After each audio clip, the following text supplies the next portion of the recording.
This is the second pipe of the 7 series that I showed you, and it's a beautiful little bull cap which is just made for this unscented dark flake which I'm smoking tonight, Gareth Hogarth. And it tastes so sweet in it. First time I've used this pipe,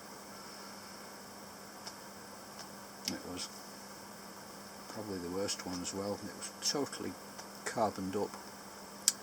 I couldn't even get my little finger in halfway. So anyway, now it's, even though it's only a small pipe, it's happy. And I've fed it with olive oil, so all the very pale brown, which was almost white in patches, that's gone. That's okay. He's got his nice light colour back now.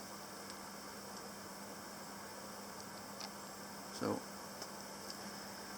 I'm really pleased about that. The stem itself wasn't too, well, it was pretty bad actually. It was well clogged up, especially around this the bit here, the lip. I had to use a needle to clean it out, and it's had all sorts in it. I didn't actually put it through the bleach. It didn't need it. I did it with some different grades of fine sandpaper, wet and dry paper if you like.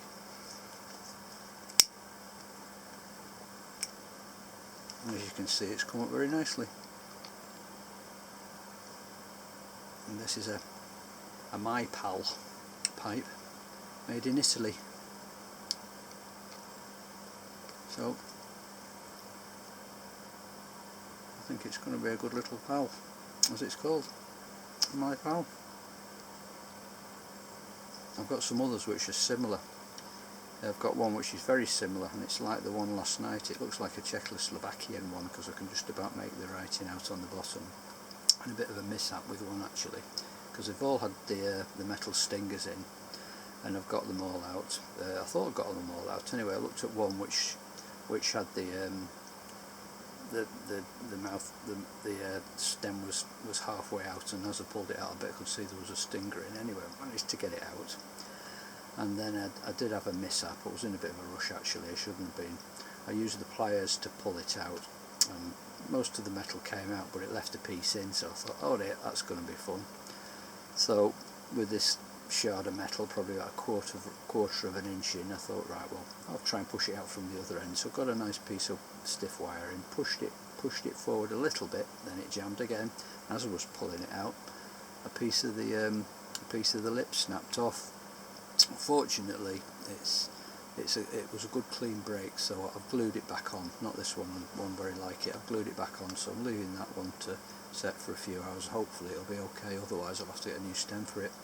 But with the stinger still sticking out, I thought, what am I going to do? So I got a little bradawl, which is like I think they call it a bradawl or an awl, which is like it's got a T end to it. It's like a screw, very fine screw.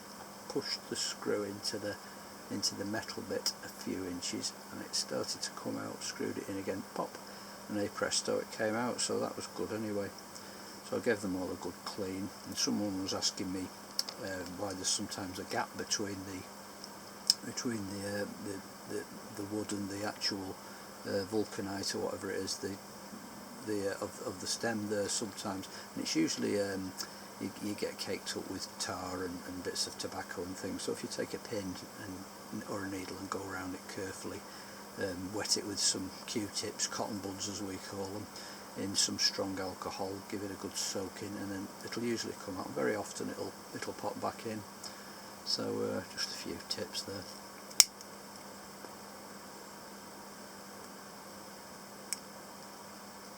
But it's part of the fun, as I've said to some people who've been speaking about it to me on the internet. It's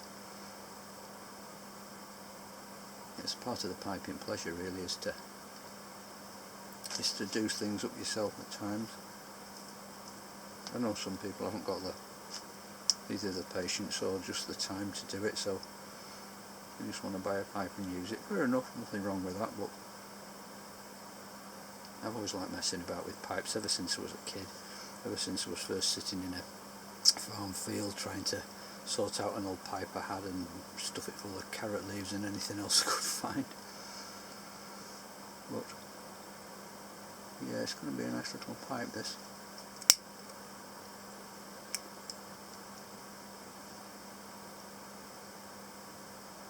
It really tastes so sweet tonight for a strong tobacco, the dark flake. It tastes lovely.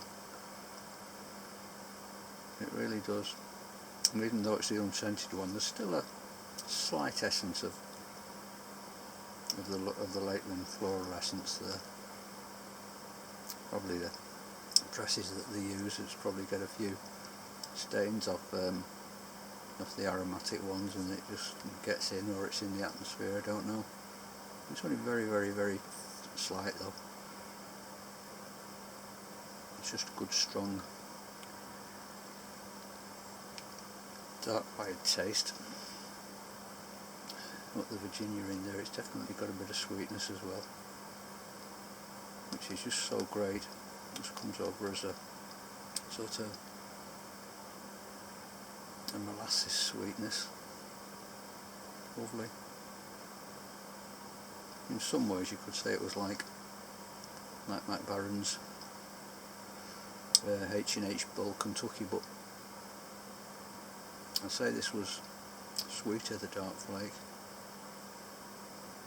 It's more of a rounded flavour.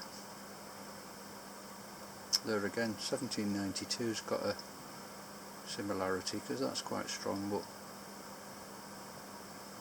dark flake's got the edge, I reckon, for nicotine levels anyway.